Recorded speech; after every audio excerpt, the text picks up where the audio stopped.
Recently, the Micronesian community in Guam organized a peace wave, an event aimed at promoting unity and harmony. While such gestures are heartening, one can't help but reflect on the deeper, more complex dynamics at play. After all, the Micronesian presence in Guam is not a new development. Citizens of the Freely Associated States, FAS, which include the Federated States of Micronesia, the Republic of Palau, and the Republic of the Marshall Islands, have been legally residing in Guam under the provisions of the U.S. public law for decades. The children of the first wave of Micronesian migrants are now U.S. citizens by birth, having been born on U.S. soil in Guam. They are not immigrants, but legal residents who contribute to the island's economy, culture, and community.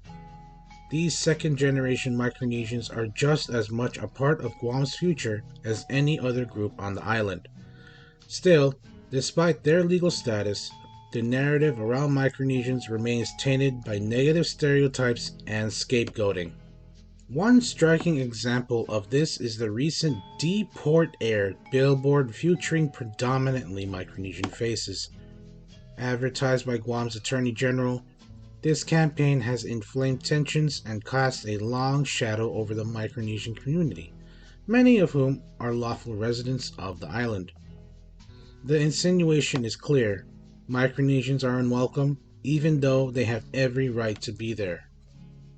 For many years, the U.S. government provided Guam with impact funds to help offset the costs of hosting Micronesians, who often migrated for medical, educational, or employment opportunities. Guam received the lion's share of these funds, recognizing that the presence of COFA migrants had a tangible impact on local services and infrastructure. Yet, these funds were not just a financial burden, they were also a recognition of Guam's responsibility as a part of the larger U.S.-FAS relationship. In recent years, however, the rhetoric in Guam has shifted. Despite decades of legal presence and the contribution of impact funds, the perception of Micronesians has become increasingly negative. Some politicians and media outlets have stoked fear and resentment, portraying Micronesians as a drain on resources or as outsiders who don't belong. This divisive rhetoric not only overlooks the legal and historical context of Micronesian migration, but also ignores the contribution they make to Guam's economy and society as a whole.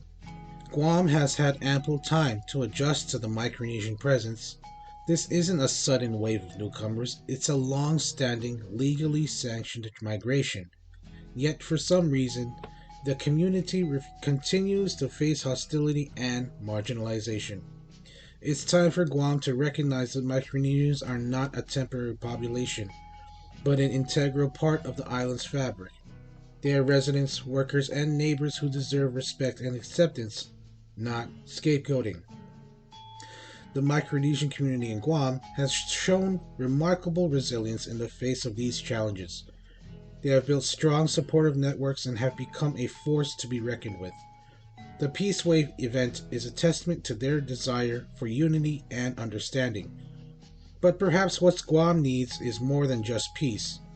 What's needed is a Micronesian united wave, a collective stand that says we are here, we are legal, and we are part of this community.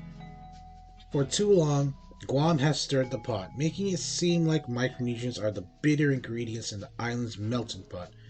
It's time to get over that mentality. Micronesians are not the problem.